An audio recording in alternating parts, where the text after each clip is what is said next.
Assalamualaikum warahmatullahi wabarakatuh. Waalaikumsalam warahmatullahi wabarakatuh. Bismillahirrahmanirrahim. Alhamdulillahi rabbil alamin. Wassalatu wassalamu ala ashrafil anbiya'i wal mursalin. Sayyidina wa maulana Muhammadin wa ala alihi wa ashabihil mujahidin at-tahirin. Amma ba'du, subhanaka la ilma lana illa ma 'allamtana innaka antal alimul hakim. La haula wa la quwwata illa billahil aliyyil azim. Saudara-saudara kaum muslimin, terutama adik-adik para remaja dan pemuda yang saya cintai. Apabila seseorang akan membangun rumah, tentu saja dia akan mengadakan beberapa pilihan.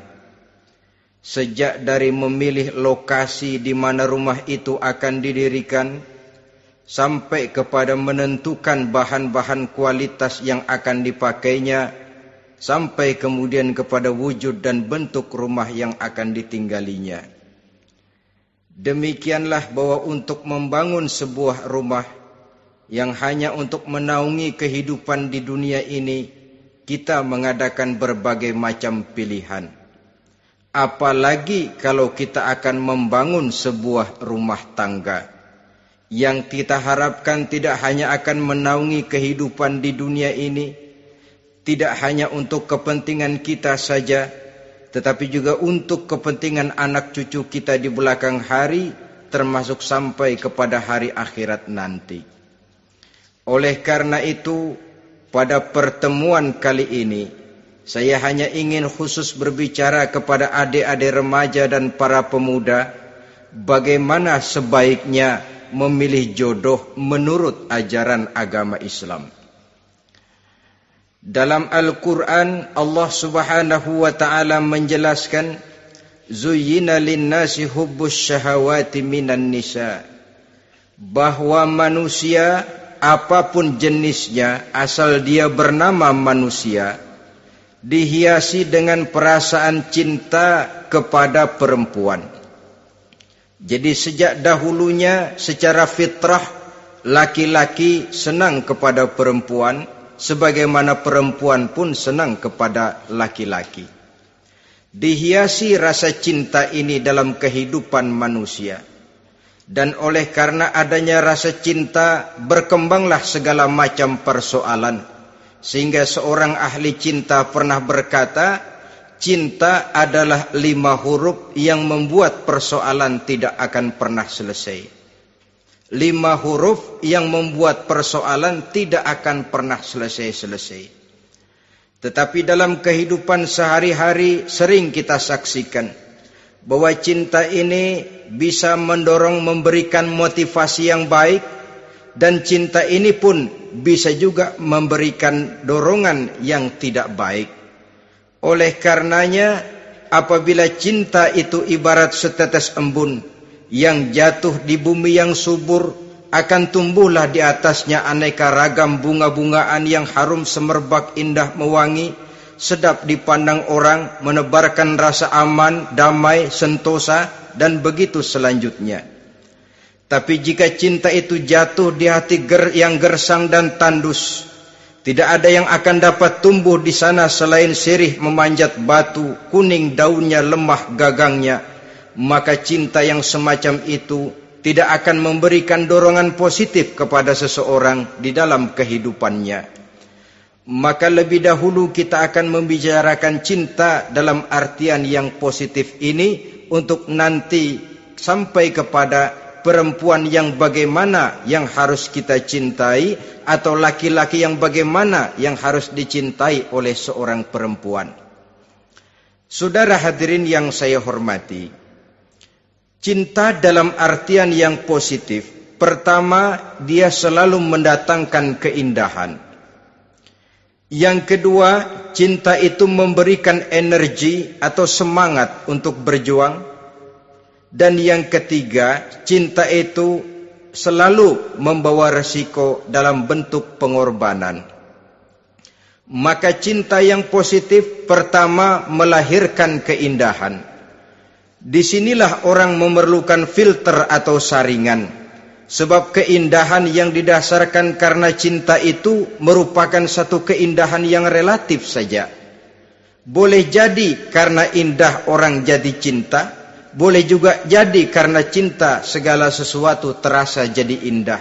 Namun bagaimanapun juga, kalau hati sudah diliputi oleh rasa cinta, segalanya akan terasa menjadi indah. Cinta itu adalah keindahan. Yang kedua, cinta itu energi, melahirkan dorongan dan semangat. Yang lemah bisa menjadi kuat, yang takut bisa menjadi berani, yang jauh jadi terasa dekat. Itu semua karena dorongan cinta. Dan dari energi ini lahirlah yang ketiga, bahwa cinta adalah pengorbanan. Sehingga orang berkata, berani bercinta artinya harus berani berkorban. Takut berkorban, jangan bercinta. Kalau cinta ini kita salurkan kepada nilai-nilai agama umpamanya, yang pertama, cinta mendatangkan keindahan. Kita cinta kepada agama, maka apapun yang diperintahkan oleh agama akan terasa menjadi indah. Solat akan terasa menjadi indah, puasa terasa menjadi indah, zakat terasa menjadi indah, jihad pun akan terasa menjadi indah. Persis kalau kita cinta kepada seorang gadis. Jika kita cinta kepada seorang gadis, apanya saja akan kelihatan menjadi indah. Jalannya terasa indah, lenggang-lenggoknya terasa indah, suaranya merdu padahal cemprengnya bukan main. Seluruhnya akan mendatangkan keindahan karena dasarnya sudah cinta. Cinta membawa kepada keindahan. Yang kedua, cinta itu melahirkan energi.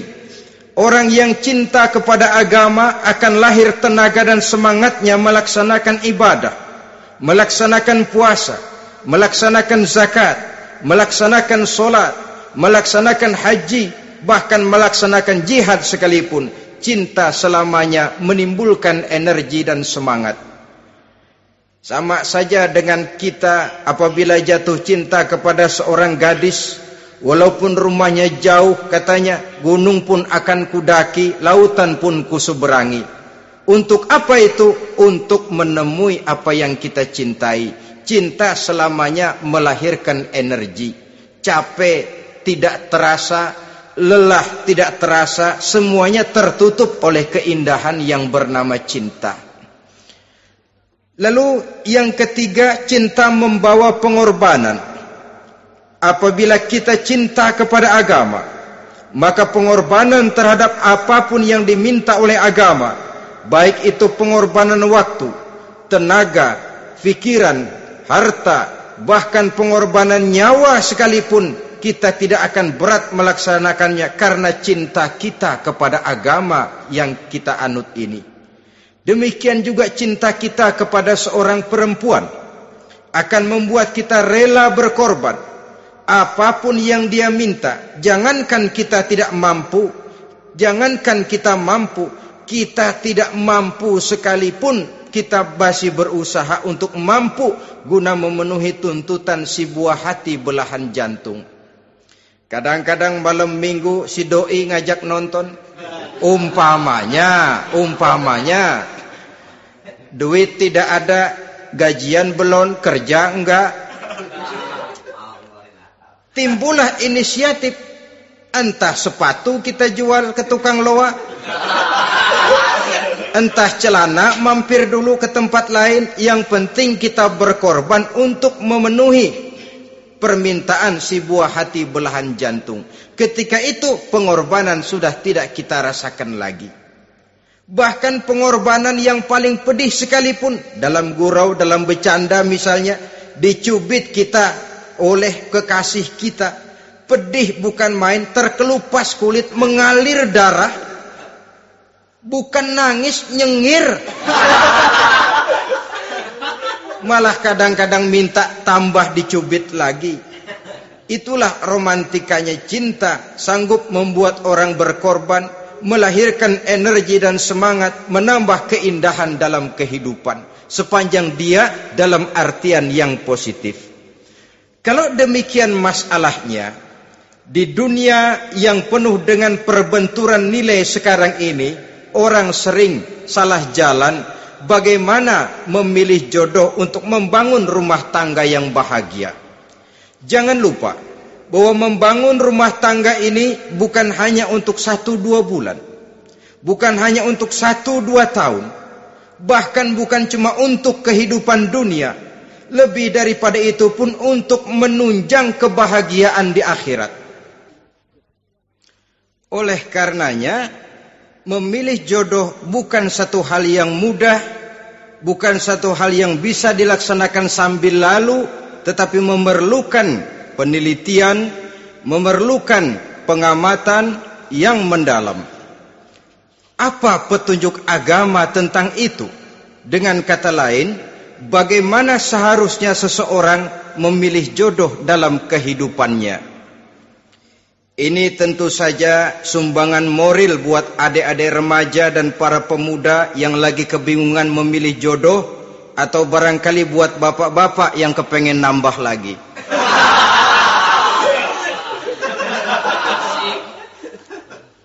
Mohon maaf kepada ibu-ibu, saya tidak menganjurkan, cuma ngajarin.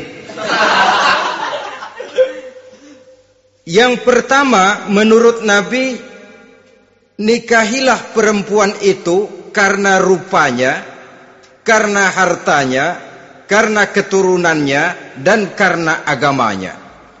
Ada 4 motif utama di sini. Pertama, memilih jodoh, lihatlah rupanya. Lagian siapa yang kepengen dapat jodoh rupanya enggak karu-karuan? Cari rupa yang cantik, indah, dan menawan. Namun jangan lupa, saya katakan di zaman di mana sering terjadi benturan nilai seperti sekarang ini, orang sulit untuk mendapatkan keaslian. Di mana teknologi sudah sedemikian canggih, di mana ilmu kedokteran sudah sedemikian maju, maka berbagai macam rupa bisa dibentuk dengan apa yang dinamakan operasi plastik misalnya. Yang pesek bisa dibikin mancung, kuping yang kelebaran bisa dibikin sedang, pipi yang kembung sebelah bisa dibikin rata, janggut yang tidak menarik bisa dibikin bak lebah bergantung katanya. Oleh karena itu, kalau pilihan hanya tertuju kepada rupa yang cantik saja semata-mata, kita sudah melakukan satu kesalahan yang sangat besar. Sebab apa? Diperingatkan oleh Nabi melalui hadis Ibnu Majah, Bazar dan Baihaqi dari Ibnu Umar. Janganlah kamu kawini seorang perempuan karena kecantikannya, sebab kecantikan boleh jadi akan mencelakakan. Jangan juga kamu kawini perempuan karena hartanya, sebab kekayaan biasanya akan mendatangkan kesombongan. Tetapi kawinilah karena agama dan akhlaknya, karena itulah yang akan membawa kepada kebahagiaan. Saudara-saudara kaum muslimin, terutama adik-adik remaja dan para pemuda, dikala usia puber, apalagi mata baru terbuka, awal balik namanya, remaja sering kehilangan filter. Pokoknya asal ngelihat rupa yang sudah lemot, denok, geboy, pikiran pun hanyut, malam terkenang, siang terbayang, tidur tak nyenyak, makan tak enak katanya, selalu terbayang wajah si doi. Dikala itu orang kehilangan pertimbangan bahwa rupa yang cantik kadang-kadang sering menipu. Diriwayatkan oleh Imam Ibnu Abbas, satu hari ketika sedang kumpul dengan para sahabat, lewatlah orang dengan potongan potongan orang kaya. Kelihatan kan, orang kaya sama orang miskin jalannya aja lain kan. Jalannya saja, jangan gaya hidupnya, jalannya saja lain. Liwat dia, Rasul bertanya kepada seorang sahabat, menurut pendapatmu bagaimana orang yang lewat itu? Kata sahabat, oh, yang lewat ini ya Rasul, kalau dia meminang perempuan pasti diterima. Kalau dia menolong orang pasti berhasil. Kalau dia ngomong pasti didengerin. Kenapa? Orang kaya. Orang kaya ya Rasul. Kalau dia minang, perempuan mana yang kagak bisa menerima kalau dipinang oleh orang kaya? Biar mukanya udah belipet kayak dompet tanggung bulan. Kalau memang duitnya banyak, nggak kelihatan tuh muka yang belipet, yang kelihatan duit. Kalau dia nolong orang, pasti berhasil apa yang dia tolong itu. Kalau dia ngomong, pasti didengerin orang, walaupun omongannya biasa-biasa saja. Kenapa? Orang lihat penampilannya. Sudah, ketika orang itu lewat, beberapa lama kemudian lewat lagi seseorang yang kelihatannya miskin. Rasul tanya lagi, kalau orang ini bagaimana pendapat kamu? Wah, potongan begini sih Rasul. Kalau dia minang, orang tolak. Siapa yang mau kawin sama kere begini? Kalau dia nolong orang, pasti nggak berhasil. Kalau dia ngomong, kagak bakalan ada yang mau dengerin. Siapa yang mau dengerin orang susah ngomong? Setelah orang itu lewat, apa kata Rasul? Orang yang terakhir, yang lewat ini, yang barusan lewat, jauh lebih baik dari yang pertama yang lewat tadi. Jauh lebih baik. Maksud dari ucapan ini, Rasul sebenarnya mendidik para sahabat jangan tertipu oleh penampilan.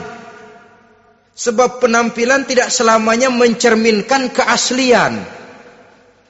Apalagi di zaman sekarang, salon di mana-mana bejibun.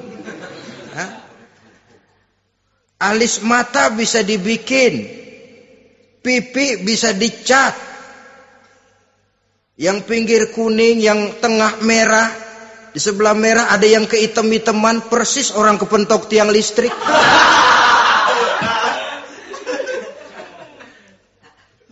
Kecantikan yang artifisial, kecantikan yang bukan alami. Karena itu silakan saja cari yang cantik, tapi jangan terpaku sampai di situ. Sebab kecantikan di samping dia mudah berubah oleh pergeseran masa dan pertukaran waktu, ternyata penampilan tidak selamanya mencerminkan keaslian. Lain hari seorang sahabat pernah mengadu, "Ya Rasul, ada apa? Inna imraati la turaddu yadul lamis."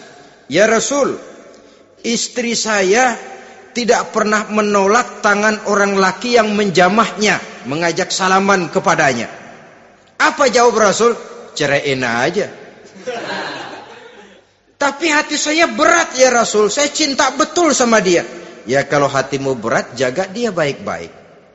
Nah, dari riwayat ringkas ini kita ambil satu perbandingan. Memang punya istri berwajah cantik itu kadang-kadang si malakama kalau imannya tidak kuat. Si malakama. Kita diemin aja, binal, makan hati, nggak aman, nggak tentram. Jangan-jangan saya berangkat ke kantor, dia ngompreng. Buah si malakama, seperti orang tadi, ya Rasul.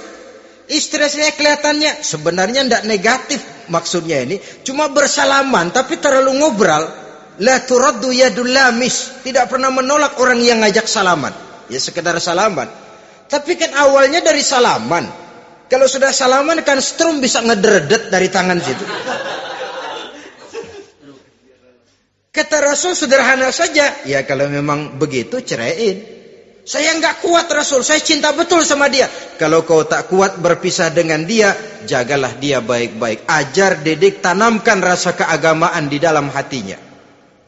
Saudara-saudara kaum muslimin, jadi rupa yang cantik tanpa didasari oleh nilai-nilai agama akan membuat seorang suami di rumah tangganya seperti si malakama. Seperti berhadapan dengan buah si malakama. Kalau tidak diiringi dengan nilai-nilai moral yang luhur dan bekal agama yang tangguh. akan pergi jauh dari rumah rasanya tidak aman. Sedangkan di rumah saja siapa yang akan mencari nafkah? Dan begitu selanjutnya. Orang tadi jelas berhadapan dengan buah si malakama. Didiamkan, makan hati. Sebab, maaf, kalau seorang suami sudah tidak punya rasa cemburu terhadap istrinya, itu kan yang disebut dayus. Dan dayus itu, jangankan masuk surga, bau surga saja dia tidak dapat.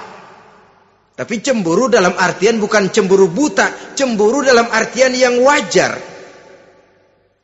Dia cemburu, akan dikerasi takut kalau istrinya minta cerai, sedangkan dia cintanya sudah kadung medok bener.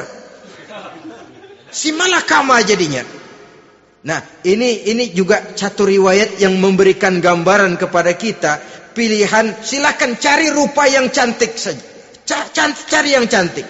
Tapi kalau itu dijadikan motif utama tanpa dasar-dasar agama, saya khawatir nanti rumah tangga kita akan berhadapan dengan buah si malakama.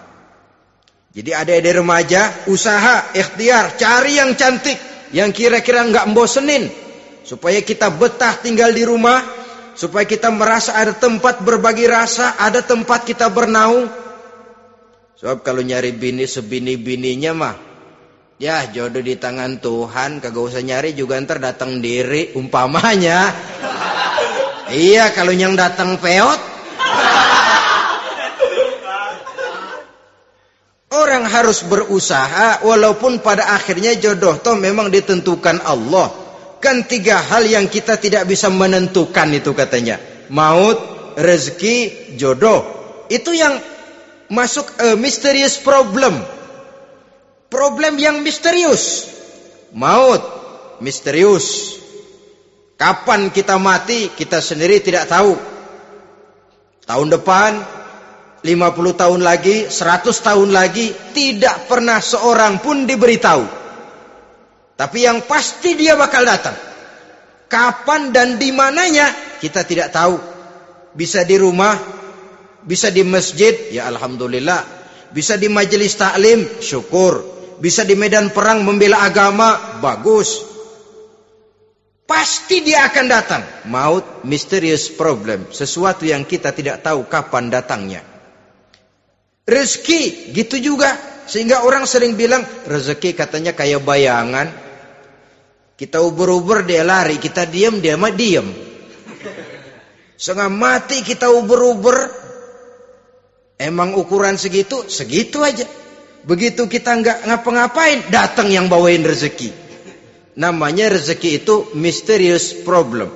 Kadang-kadang ngobek, sungsang, sumbul, udah segala tanah orang kita ukur-ukurin.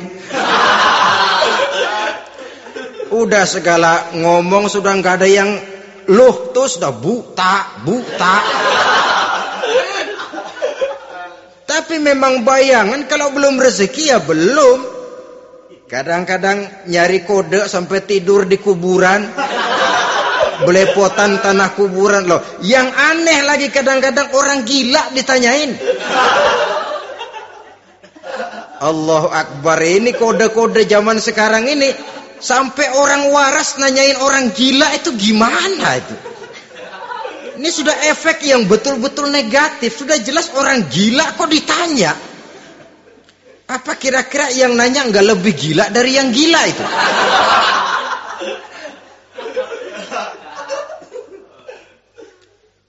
Saudara-saudara kaum muslimin, terutama adik-adik remaja dan para pemuda, jadi silakan saja cari rupa yang cantik, karena dia akan jadi tautan hati, buah hati belahan jantung, tempat kita berbagi rasa, tempat kita pulang dan tinggal di rumah tangga kita. Tapi hendaknya kecantikan rupa itu diiringi juga dengan kecantikan budi. Karena itu cari rupa yang cantik. Ini pilihan utama. Yang kedua, kata Nabi, harta, cari yang kaya. Tetapi jangan lupa, jangan dijadikan pilihan utama. Karena kekayaan sering mendatangkan kesombongan. Apalagi kalau seorang pemuda mendapat istri orang kaya. hidupnya dimodali oleh istrinya, maka biasanya wibawanya sebagai seorang suami akan hilang. Akhirnya komando di tangan istri. Dikala itulah suami tidak lebih daripada prajurit yang taat kepada komando istrinya. Padahal menurut konsep Quran, ar-rijalu qawwamuna 'alan nisa, laki-laki diciptakan sebagai pembimbing bagi perempuan. Kalau nanti suatu saat terjadi benturan, sedangkan modal diberikan oleh istri, terjadilah pengungkitan. Kata istrinya apa? Lu jangan bertingkah, lu kan kawin sama gue, modal lu kolor doang.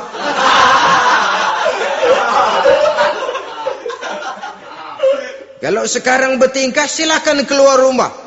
Bawa seperti engkau datang dulu. Jangan bawa apa-apa. Pergilah seperti engkau datang dulu kemari. Hilanglah wibawa seorang suami. Suami kalau udah digentak sama istri begitu, ngelempuruk kayak ayam sampar. Di mana lagi letak wibawanya? Harta sering mendatangkan kesombongan. Oleh karena itu, walaupun diperintahkan cari yang keturunan orang kaya, tapi maksudnya jangan dompleng. Sebab kepribadian seorang suami akan ditentukan oleh sifatnya sendiri. Keberadaannya ditentukan oleh karya dan perbuatannya sendiri. Itulah yang akan menampilkan kepribadian dia dalam kehidupan di masyarakat ini.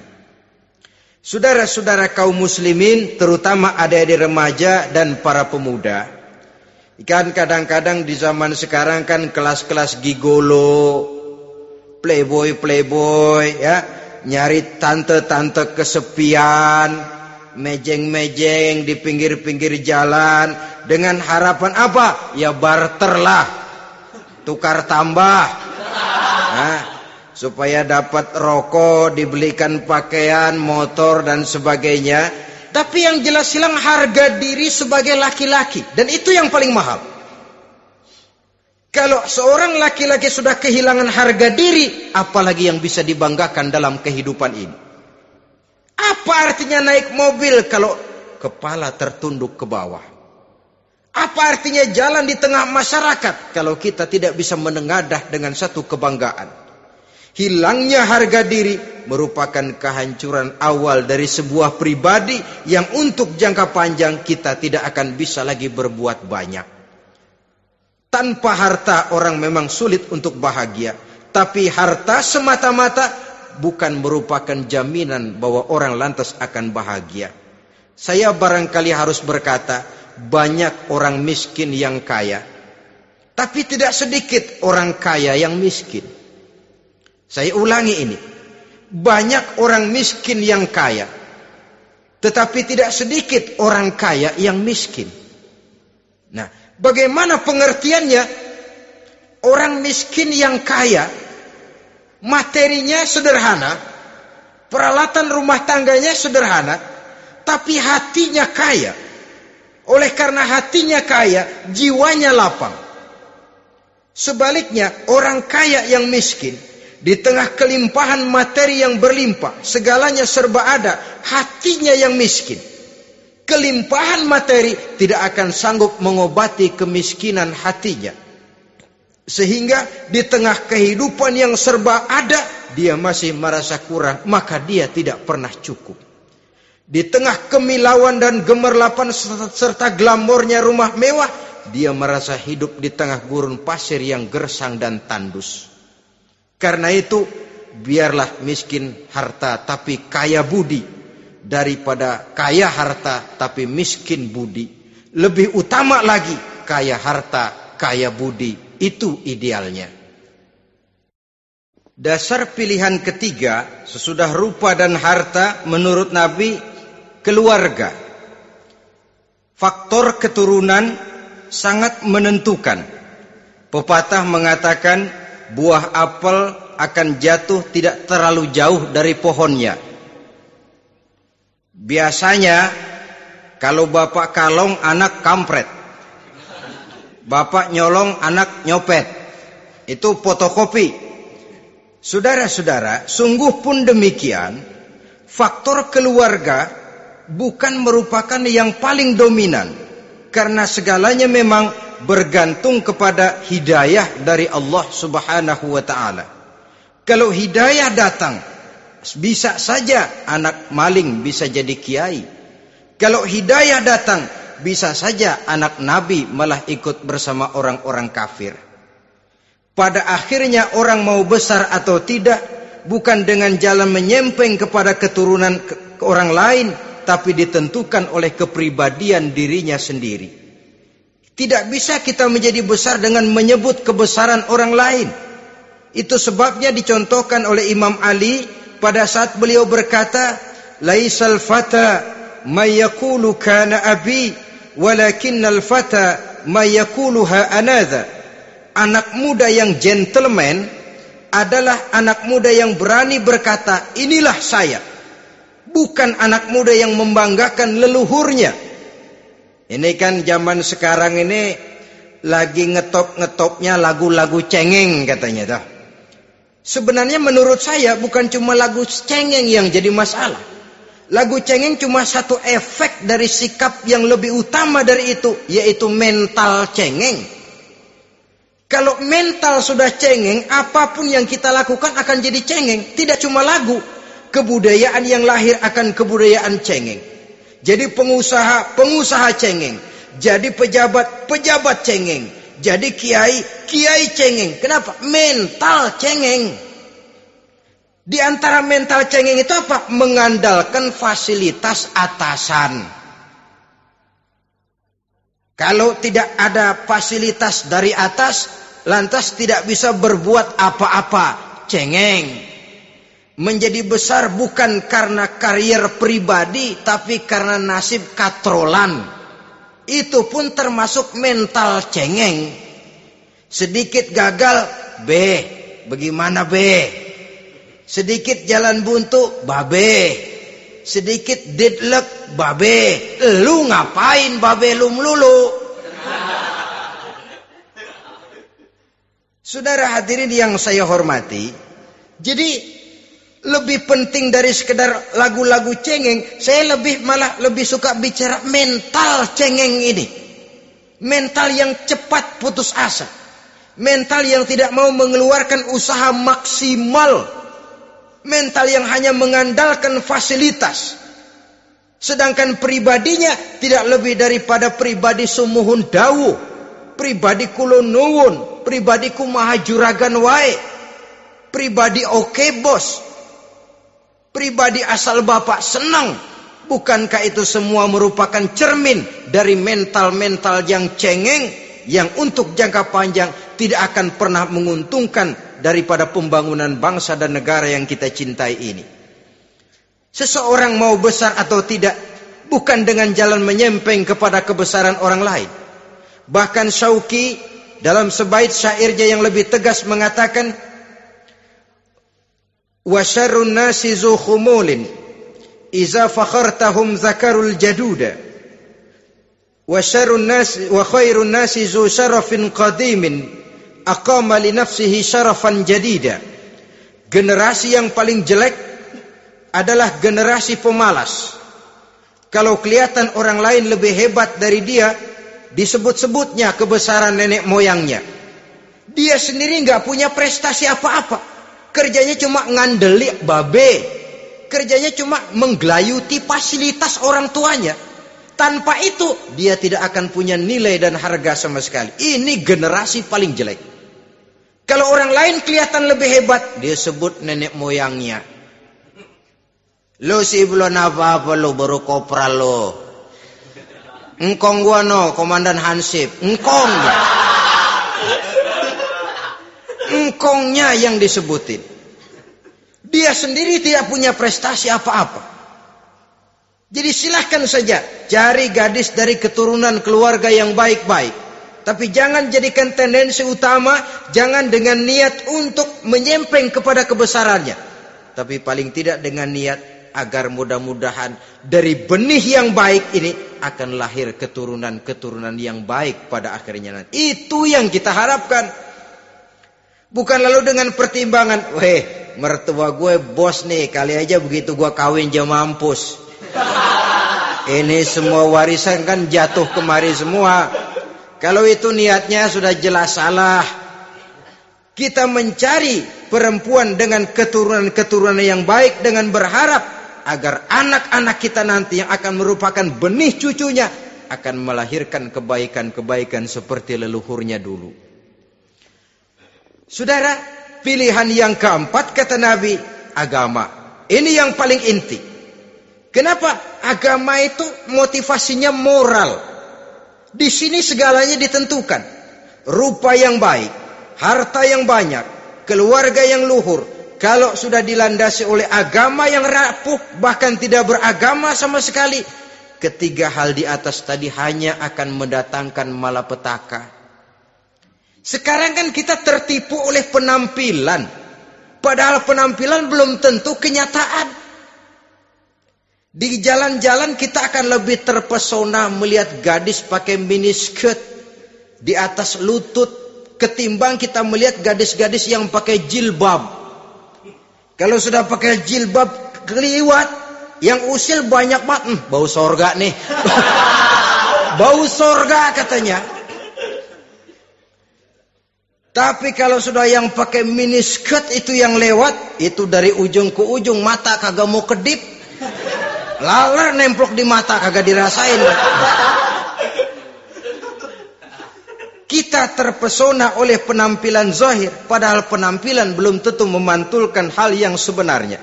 Tapi memang itulah watak manusia. Watak manusia, saya katakan manusia tanpa kecuali. Tetapi bergantung kepada pemikiran jangka pendek atau jangka panjang. Kalau jangka panjang yang kita pikirkan, ya tentu kita tidak akan mudah terpesona oleh hal yang zahir.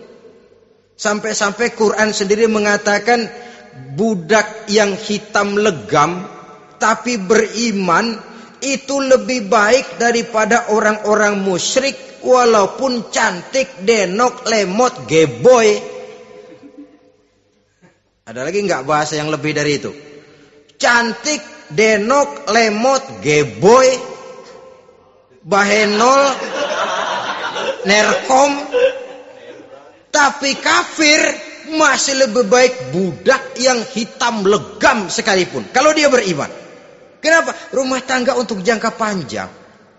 So itu Islam tidak membolehkan kawin campuran dengan lain agama. Walaupun ada ayat yang mengatakan boleh kawin dengan ahlul kitab. Tapi sebagian mufassir menjelaskan bolehnya kawin dengan ahlul kitab itu dalam kondisi darurat. Dalam kondisi normal tidak bisa. Kenapa? Kalau sudah berlainan agama, akan terjadi kerancuan rumah tangga untuk jangka panjang. Bagaimana membina dalam keharmonisan di rumah tangga? Bagaimana nasib anak-anak nanti?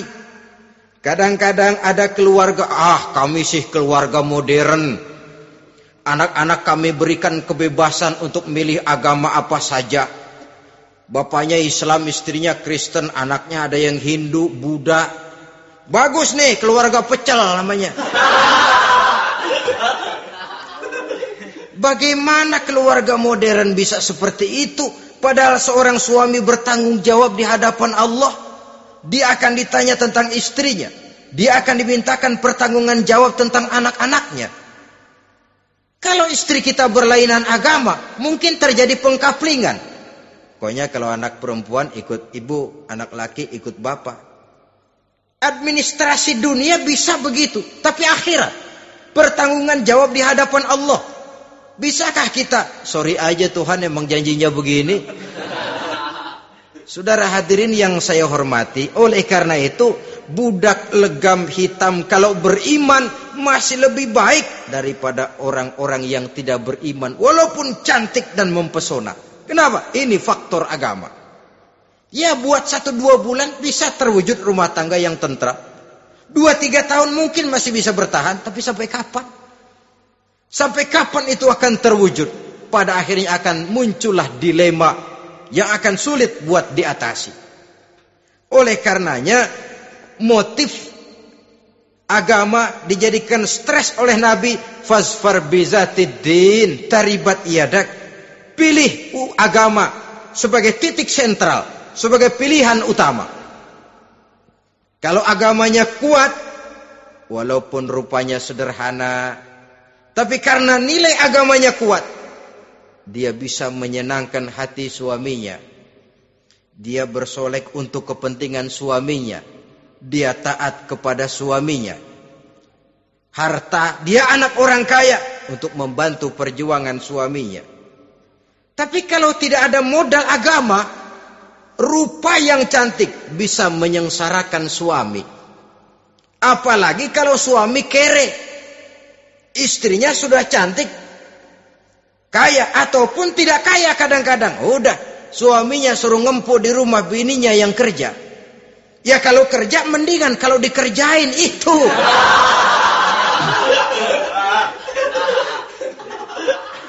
Itu yang repot.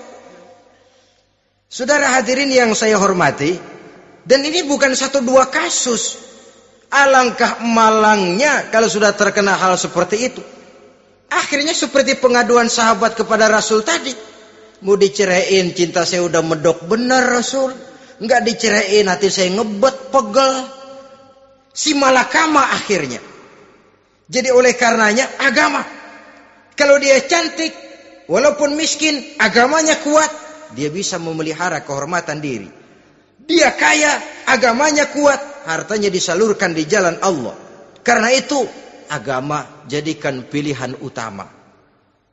Dan ukuran agama itu bukan cuma jilbab loh. Ya kadang-kadang ada juga yang jilbabnya nggak pernah lepas, tapi kadang-kadang akhlaknya lebih binal dari yang keribo. Ada cuma sekedar kamuflase saja, itu pun penampilan. Sekedar penampilan saja. Cuma dari segi aurat ya memang lebih baik dan lebih utama. Dan saya kira lebih mengundang penasaran toh.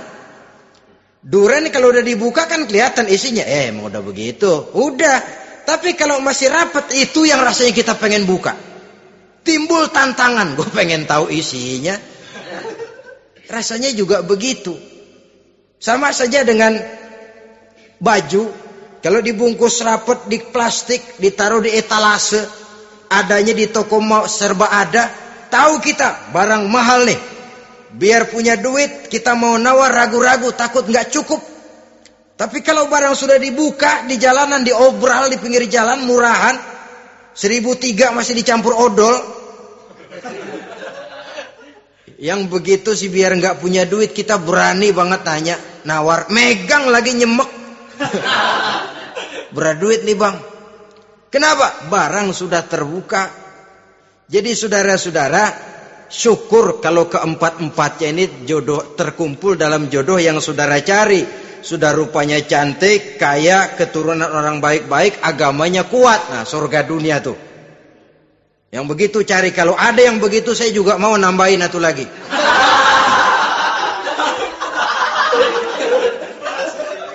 Tapi yang kumpul keempat-empatnya ini terus terang saja langka. Makhluk langka ini. Kadang-kadang cantik, kaya, keluarganya hebat, agamanya nol, akhlaknya kayak setan. Tapi yang paling celaka kalau empat-empatnya kagak ada. Rupanya jelek, melarat, bapaknya biang maling, kagak beragama lagi. Apanya yang mau dipilih? Mampus saja mendingan. Sudah nggak ada pilihan sama sekali tuh. Sudah nggak ada pilihan sama sekali. Saudara hadirin yang saya hormati, terutama adik-adik remaja. Nah, lalu apa motivasi agama dalam pembinaan ini apa?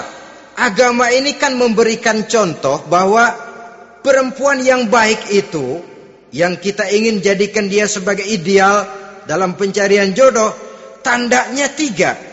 Iza ra'aitaha sarratka, kata Nabi.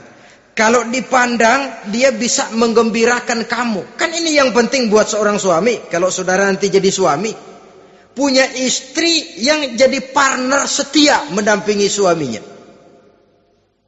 Kalau dilihat nggak membosenin, Kenapa?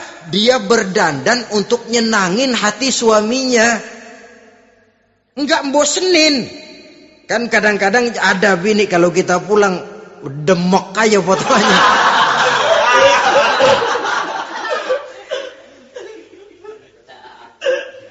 Ini yang bikin suami nggak betah di rumah ini kan yang begini. Adapun perempuan yang beragama, apabila dipandang oleh suaminya, dia pandai menyenangkan hati suaminya.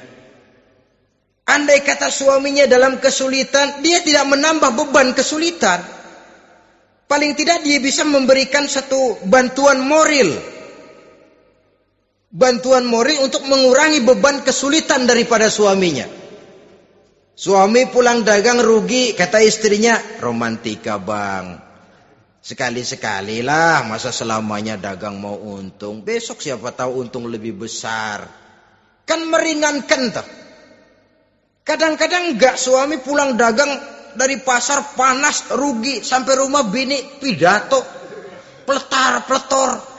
Lu dagang rugi, emang lu laki goblok.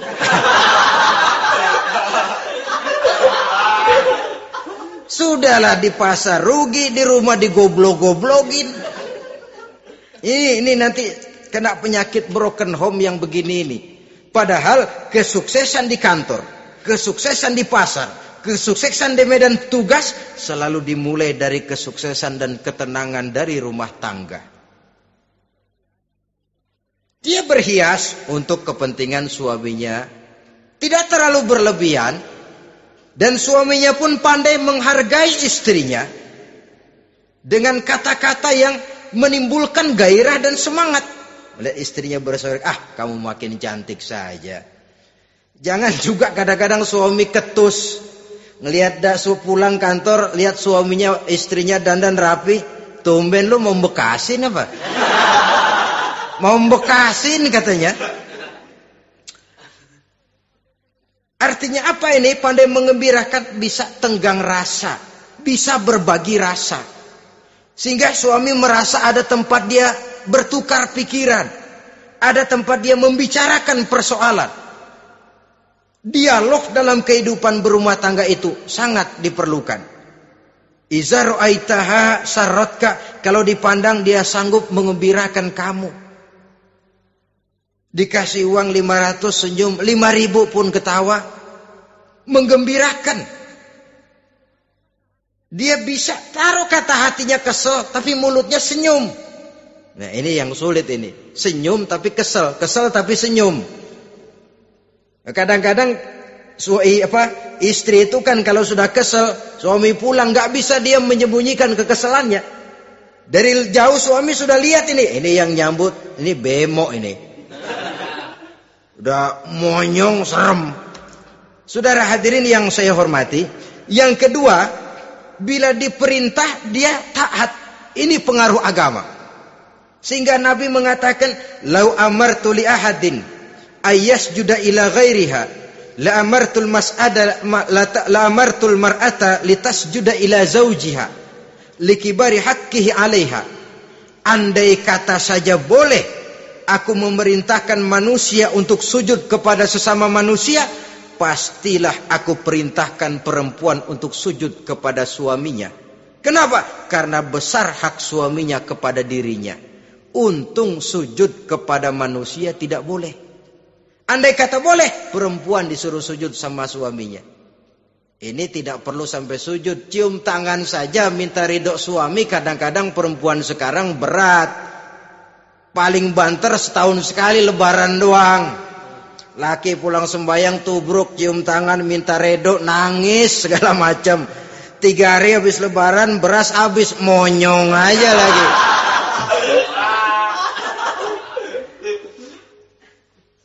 Saudara hadirin yang saya hormati,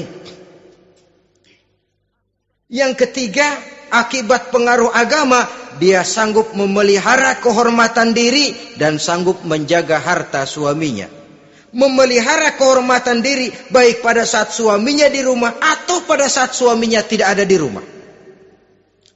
Satu riwayat, seorang sahabat akan pergi perang jihad di fi sabilillah. Ketika mau berangkat dia bilang kepada istrinya, saya mau berangkat perang. Kalau saya belum pulang kamu jangan keluar rumah. Baik bang. Pergi istrinya, pergi suaminya jihad. 1 minggu, 2 minggu berlalu, belum juga pulang. Satu hari datang utusan dari rumah orang tua si istri ini. Assalamualaikum bu. Waalaikumsalam. Ada apa? Ada berita kurang enak bu. Orang tua ibu sakit parah. Mohon tolong ditengokin. Apa kata si istri? Maaf saja, suami saya belum pulang dari medan perang. Saya belum dapat izin keluar rumah kalau dia belum pulang. Tolong sampaikan maaf saya kepada orang tuanya. Pulanglah utusan tadi. Besok balik lagi. Bu, ada apa? Udah Senin Kemis. Napasnya sudah sampai tenggorokan. Tolong tengokin buat terakhir kalinya bu. Suami saya belum pulang. Dia pesan kalau dia belum pulang saya jangan keluar rumah. Saya nggak bisa tengokin orang tua saya. Salam maaf saja. Pulang utusan itu. Besok balik lagi. Bagaimana? Sudah meninggal bu. Mau dikubur. Tengokinlah buat terakhir kalinya. Suami saya belum pulang. Saya belum berani keluar rumah kalau suami saya belum pulang. Itu janji saya sama suami saya. Pulanglah utusan ini ngadu kepada Rasulullah sallallahu alaihi wasallam. Ya Rasul, ini perempuan kelewatan benar. Dari orang tuanya sakit sampai sekarat, sampai mati, sampai dikuburin dia nggak nengokin. Memangnya kenapa? Suaminya katanya pergi jihad dan suaminya tidak mengizinkan dia keluar rumah kalau si suami belum pulang. Apa jawab Rasul? Marahkah beliau? Tidak, beliau senyum. Apa katanya? Dosa orang tua yang meninggal ini telah diampuni oleh Allah karena dia punya anak perempuan yang begitu taat kepada suaminya. Allahu Akbar. Dosa orang tua yang sudah meninggal itu diampuni oleh Allah karena dia punya anak perempuan yang begitu taat kepada suaminya. Ketaatannya kepada suaminya menyebabkan dosa orang tuanya diampuni oleh Allah Subhanahu wa taala. Suami pergi jihad, orang tua sakit keras, tidak berani dia keluar rumah. Itu tandanya bisa menjaga kehormatan diri. Kalaupun satu saat suaminya manggil, bu, tolong ambilin uang di dompet. Dompetnya dibawa, bang, ambil saja sendirilah, nanti salah ambil lagi saya. Kadang-kadang enggak, suaminya pergi mandi, dompet berantakan. Saudara hadirin yang saya hormati, ini motivasi agama. Jadi kecantikan zahir yang diimbangi dengan kecantikan batin oleh karena pengaruh agama tadi. Kalau sudah kemari, orang tidak perlu mikir-mikir operasi plastik, bikin yang pesek jadi mancung supaya orang tertarik, bikin belakang yang kurus jadi menarik. Tidak. Orang tidak perlu lagi pakai susuk-susukan, dipasang di bibir supaya kalau senyum orang gempor, supaya kalau ngomong orang percaya, dipakai di kuping supaya macam-macam. Tidak perlu lagi pakai jompa-jampe, pelet-peletan supaya kalau diludahin orang ngikut. Enggak perlu lagi. Kenapa? Cinta itu nature, sesuatu yang alamiah, yang tidak bisa dipaksakan. Dia kudrati, karunia dari Allah. Tidak bisa cinta dipaksakan. Kalaupun bisa, dengan ilmu pelet, oh saudara bisa membuat orang jatuh cinta, ya 2-3 hari, 4-50 hari. Kesananya, apa yang akan terjadi? Kelanggengan tidak akan pernah terwujudkan. Kenapa? Keterpaksaan yang akan timbul. Dalam kondisi semacam itu, rumah tangga tidak akan mengalami ketenangan dan ketentraman. Jadi biarkan cinta berjalan secara alamiah, karena dia memang alamiah. Saudara-saudara, nah sekarang kalau sudah ketemu nih, yang 4 tadi, rupa cantik, keturunan boleh, kaya lumayan, agama kuat. Apa yang harus kita cari? Apa yang harus kita lakukan? Apa pakai pepatah anak sekarang?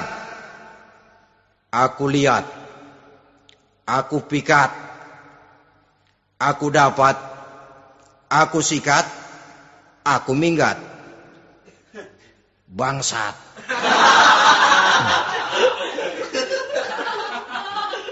Itu kan ada moto cinta kilat begitu tuh. Cinta kilat katanya.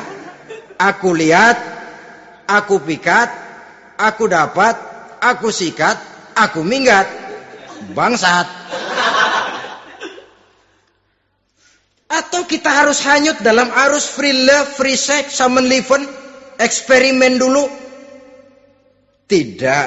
Islam menganjurkan kalau memang seret, ini rasanya ini nih, mantap gue nih. Apa yang diajarkan oleh Islam selanjutnya? Meminang, saudara-saudara. Meminang adalah langkah awal untuk mengikat tali pernikahan. Diizinkan meminang. Dan di dalam meminang pun diizinkan untuk melihat. Cuma kalau boleh, ya syaratnya itu, waktu melihat itu jangan sampai ketahuan si perempuan yang akan kita pinang itu. Untuk apa kita meminang? Pertama untuk yakin. Yakin bahwa perempuan yang kita inginkan ini sudah kumpul syaratnya itu, tidak ada cacatnya. Yang kedua, untuk memperkuat tekad hidup berumah tangga. Diperlukan meminang. Adapun adat itu berbeda, tapi bahwa konsep meminang itu dalam Islam ada, itu jelas. Ya kalau mesti bawa pisang raja, pakai roti buaya, pakai martabak segede ban mobil truk segala macam, itu adat saja, ya. Tapi yang real meminang itu ada dalam Islam. Nah, bagaimana adab meminang? Setelah kita tahu anak ini cantiknya ya, keturunan baik, ya kekayaannya lumayan, agamanya kuat, pinanglah dia.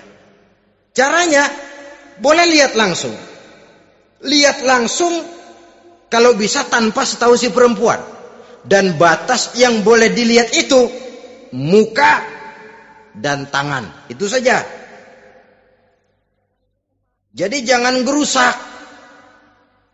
Minta permisi Pak, saya mau ngelihat anak bapak seutuhnya. Soalnya buat saya ini nanti. Apanya aja dibedolin, jangan. Kira-kira yang boleh itu muka sama tangan. Andai kata kita risih, sebab nanti kalau nggak jadi akan jadi timbul rasa malu dan si perempuan juga kasihan. Boleh mengutus perempuan yang kita percaya. Coba kau ke sana, lihat kondisinya yang sebenarnya bagaimana. Kalau ngelihat dari jauh sih utuh, siapa tahu nanti tangannya kurang sebelah. Coba lihat sana. Saudara-saudara, kemudian boleh juga ditanyakan kepada orang tuanya. Dan dalam hal ini orang tua si gadis tidak boleh menyembunyikan aib atau cacat yang dimiliki oleh anaknya. Dia harus menceritakan apa adanya, sampai pun kekurangan anaknya yang paling kecil sekalipun. Sebab apa? Jangan sampai istilah pepatah beli kucing dalam karung. Kedengeran suaranya doang meong-meong, begitu dibuka tuh kucing gempor sebelah kakinya nggak ada. Kan tentu kita tidak kepengen kecewa di belakang hari. Itulah perlunya meminang sebagai jembatan untuk menuju kepada pernikahan. Nah, dengan demikian kalau sudah usaha meminang ini dilaksanakan, jangan merasa sudah setengah resmi. Ini yang kadang-kadang jadi penyakit. Malah sesudah meminang harus masing-masing lebih menjaga diri, menjaga kehormatan, menjaga pergaulan. Kenapa? Agar saat memasuki jenjang pernikahan nanti merupakan jenjang yang sangat ditunggu-tunggu. Ada rasa keinginan tahu. Kalau tidak, ya udah biasa, nggak giroh lagi ngadepin perkawinan. Kenapa? Kemarin-kemarin gue udah cobain. Hilang gairah lagi. Sebab itu kalau sudah meminang, jangan merasa sudah setengah halal. Udah minang ini Kadang-kadang orang tua juga konyol. Sudah dipinang, diumbar. Lu bawa kemana kayaknya lu udah pinang. Padahal meminang itu cuma langkah awal. Sedangkan selanjutnya harus lebih berusaha menjaga kehormatan diri sampai pada saat nanti pelaksanaan pernikahan. Nah, saudara-saudara, terutama adik-adik remaja dan para pemuda, walaupun agak sekilas memang karena terbatasnya waktu pada pertemuan ini, mudah-mudahan bisa memberikan gambaran yang sepintas tentang bagaimana sebaiknya kita memilih jodoh di dalam membina rumah tangga yang bahagia. Semoga ada manfaatnya. Terima kasih atas segala perhatian. Mohon maaf atas segala kekurangan. Usikum wa nafsi bitaqwallah. Wassalamualaikum warahmatullahi wabarakatuh.